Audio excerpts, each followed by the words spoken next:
Саламатсыңарбы урматтуу кыргызстандыктар. Азыр көп ар кандай топтор Кыргызстандын келечеги кандай болуш керек деп талкуу жүргүзүп атышат. Ошол талкуунун ичине мен дагы өзүмдүн кандай бир салымымды кошкум келет. Өзүм билген тармакты айтып, силерге мындай оор татаал маселелерди жеңилдетип, кайсы багытта барышыбыз керек, ошол багыт эмнеси менен жакшы силер менен кичине талкуулагым келип турат. Бүгүнкү күнгө чейин мен айтып келем да, кандай реформа болбосун, каржылоо системасы бул фундамент да. Ошо каржылоо системаны кээ бирлер ойлойт, баягы көп каржылоо депчи, көлөм маанилүү эмес. Маанилүү ошонун принциби, кантип каржыланып атат деген маселе.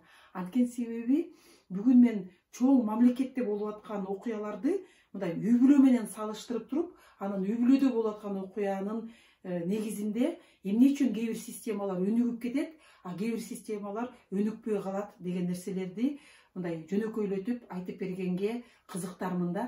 Анткени себеби ар бирибиз билишибиз керек, ар бирибиз ошол принциптарды туура багытка салып, эмне үчүн ушул болбой атат деп көрсөтүп коюп турсак, ушул коом, ар бир адам мамлекетке бул менин акчам, менин салыгыман топтолгон акчаны сен туура багытта колдонгун деп турса, мен ойлойм баарыбыз өнүккөн өлкөгө, мындай укуктуу өлкөгө барабыз деген үмүт бар да. Ошон үчүн бүгүнкү күндө өзүмдүн тармагыма, өзүмдүн дегенде бул кесиптик билим берүү тармагын айтып өтөм. Анан үй бүлөгө, жеке адамдын кандай бир мисалдарын келтирип, өнүгүү системага алып бара турган каржылоо система кандай болуш керек, силерге айтып кетким келет. Биринчиден айта турган нерсем бул кандай принципте каржыланыш керек. Мына биз айтып атабыз, бюджет бар. Үй бүлөлүк бюджет болобу, адамдын жеке капчыгы болобу, же мамлекеттик бюджет болобу, ал дайым тартыштыкты жаратат. Бир дагы мамлекет айтпайт, менде ушунчалык акча көп, мен аны каяка жибереримди билбей атам депчи. Бардык мамлекеттерде, бардык үй бүлөлөрдө көп акчасы бар болсо деле, аны кандай бир чектелген ресурс катары көрүшөт да. Ошон үчүн ушул чектелген ресурсту натыйжалуу кантип колдонуш керек деген бул биздин эң чоң көйгөйүбүз. Кыргызстандагы чектелген бюджет менен жашап келет. Азыркы пандемиядан кийин бул ресурс андан бешбетер чектелди. Анткени себеби ушул күндөрү биз баарыбыз карантинге кетип, ишканалардын баары токтоп, бюджетке 0 сом акча түшүп баштады. Акча жок, но бирок бюджеттен канча деген мамлекеттик органдарга, мамлекеттик мекемелер, билим берүү, саламаттыкты сактоо, биздин милиция, соттор, бизди коргоп аткан кишилер, кандай бир инспекциялар, ошол эле салык инспекциясы, ошол башка инспекциялардын баары бүгүнкү күндө иштеп атат. Ошолордун баарына айлык акы ай сайын кадимкидей төлөнүп берилип атат. Ошон үчүн ушул жердеги каражат кантип иштеш керек, кандай аны сарамжалдуу биз иштете алабыз, өнүгүүгө алып бара турган система кандай болуш керек, мен азыр баштапкы кесиптик билим берүү системасынын негизинде айтып бергим келет. Эң негизги баягы маселе бул чоң бюджет болсо, биздин ар бир мекеменин өзүнүн капчыгы бар, өзүнүн бюджети бар. Өзүнүн бюджети баягы топтолгон мүшөгү деп коеюнчу, 2 бөлүктөн турат. Бирөөсү могул мамлекеттик бюджеттен келет, айлык акыны төлөп беришет, балдарга стипендия төлөнүп берет, тамак ашы төлөнүп берет. Но дагы бир бөлүгү бул ушул мекемелер өзүлөрү тапкан каражат болуп эсептейт. Аны атайын эсептик счет деп коет. Атайын эсептик счет десе эле баягы чөнтөгүндө эле алып жүргөн акча эмес. Ушул атайын счеттагы жалпы мамлекеттин казначылыгында көзөмөлдө турат. Бүгүнкү күндө биз айтып атабыз, ар ар бир мекеме могул билим берүү деп коелук. Но бул билим берүү система саламаттык сактоого деле ошондой иштейт. Кайсы жакты карабасак, мисалы үчүн маалымат, маданият тармактарда деле кудум эле ушул системада. Анткени себеби мына бизде окуу жайлары болсо, маданият жактарда клубтары бар, китепканалары бар, саламаттыкты сактоодо кандай бир кабинеттер болушу мүмкүн, бир кызмат көрсөтө турган. Ошондо мамлекеттен айлык алып иштеген бул бир маселе, а өздөрү тапкан каражат сөзсүз түрдө ушул мекемеде кандай бир жанагы банкка эсеп ачкандай гана иштеш керек да.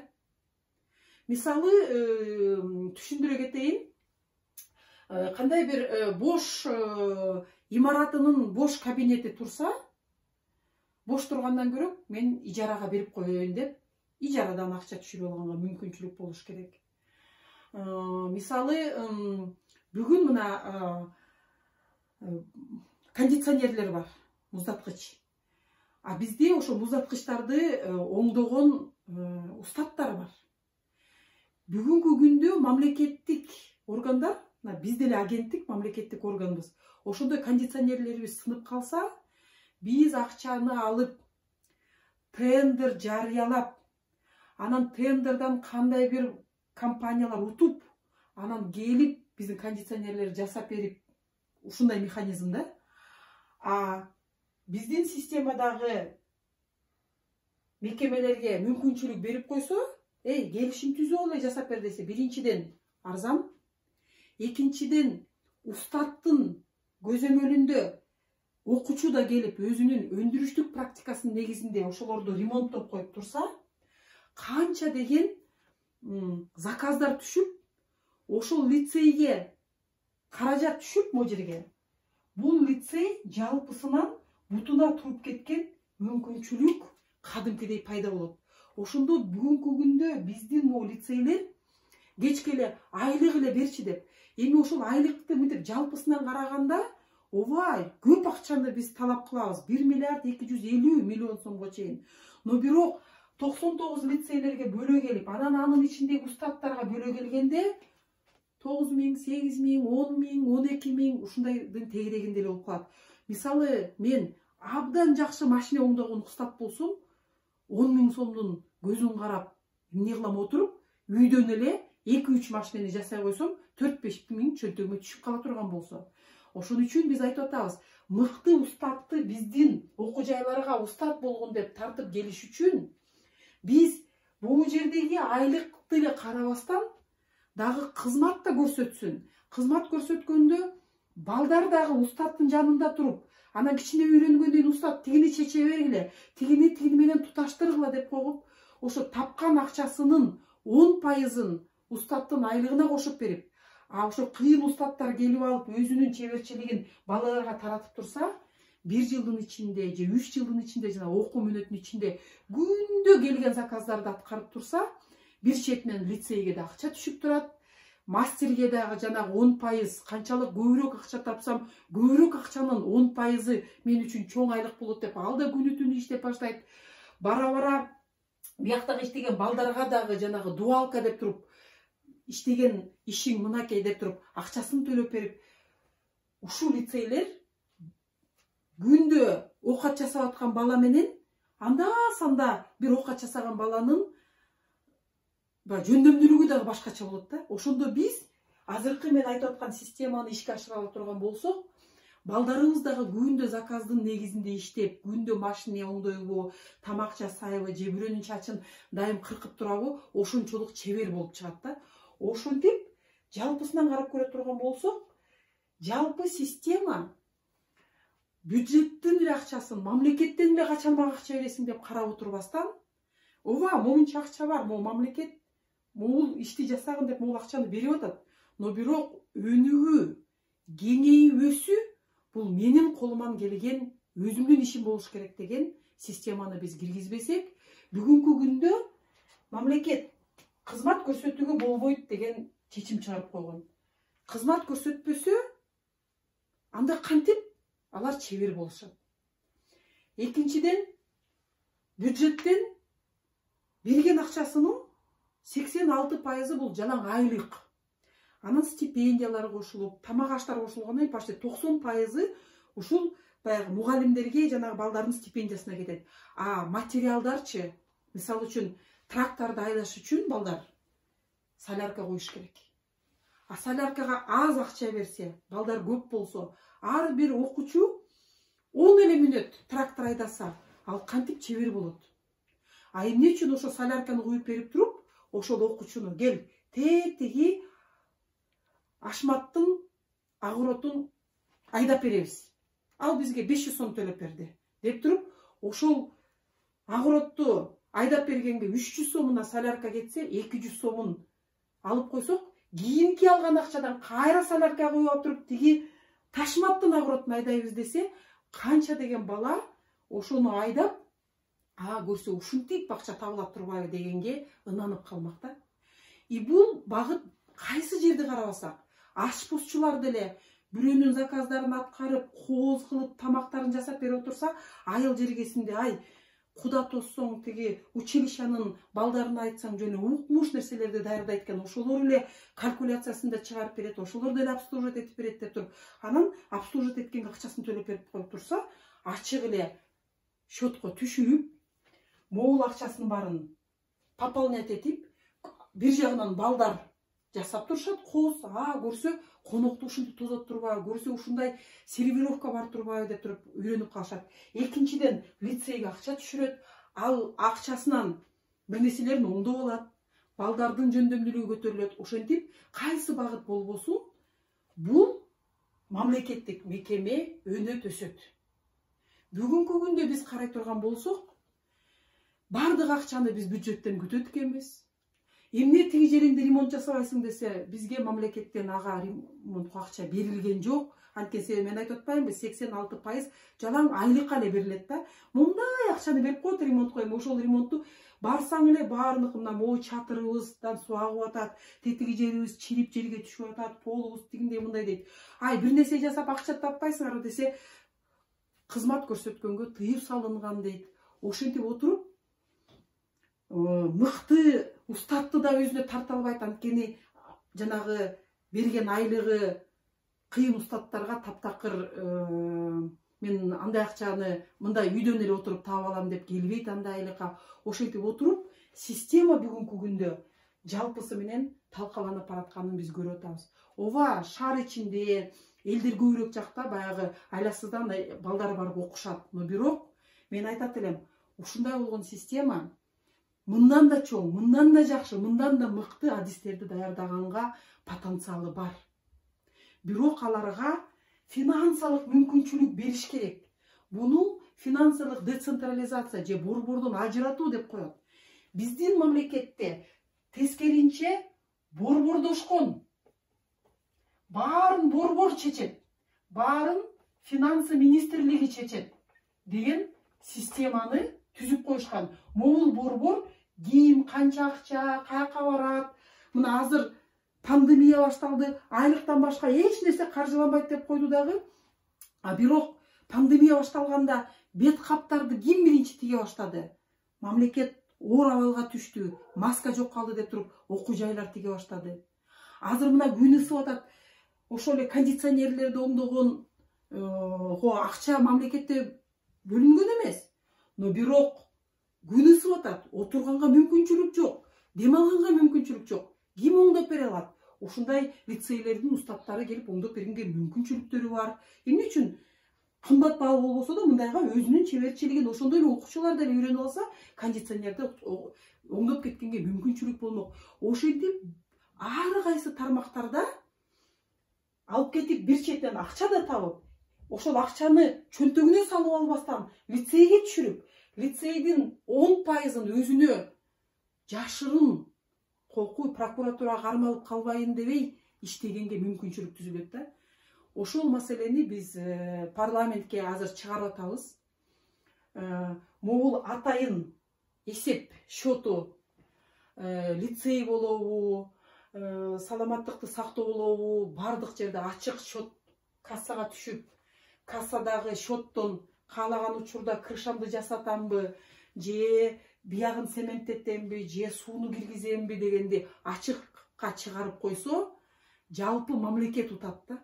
Бүгүнкү күндө булар барын чечип, буларга мүмкүнчүлүк бербей, жасаган кишилер прокуратурага кармалып калып, сен эмне үчүн кызмат көрсөтүп атасың, сага кызмат көрсөткөнгө болбойт деп, ал жерден кыйнап, жасабаган кишилер бизге кызмат көрсөткөнгө укугубуз жок деп, эчтеке жасабай отурган лицейлер.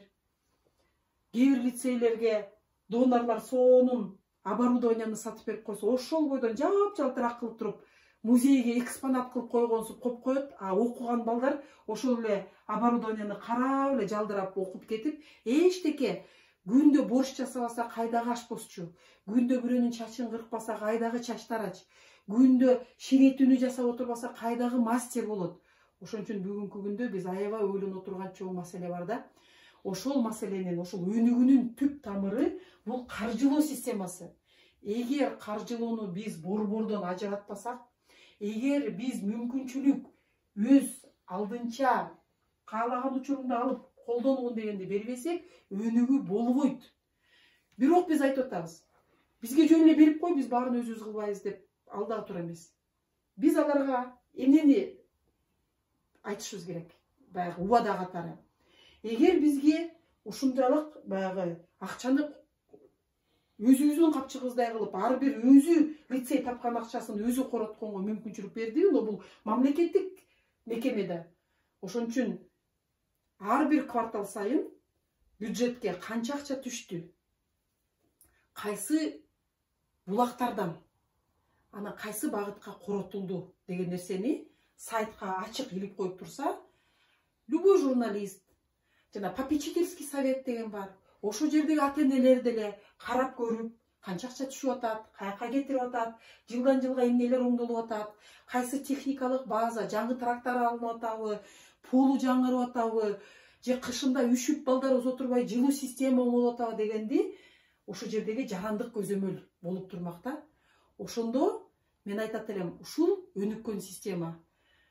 Бул жагынан көзөмөл, бул жагынан өз алдынча өнүгүүгө мүмкүнчүлүк түзүлгөн. Бүгүнкү күндө көзөмөлү да жок, мүмкүнчүлүгү да жок. Ар бир мекеме бизге эчтеке уруксат берген эмес. Биз азыр кармалып калсак мындай болобуз деген система менен биз өнүгүүгө бара албайбыз. Мына азыр пандемиянын аркасы менен биз аябай чоң сыноонун аркасынан өтүп атабыз. Биз азыр көптөгөн мигранттарыбыз Кыргызстанга келип атат. Баары кандай бир профессияны алганга муктаж. А профессия алыш үчүн биз күндө жана ширетүүнүн эмесин алып турушубуз керек. Ширетүүгө колдоно турган.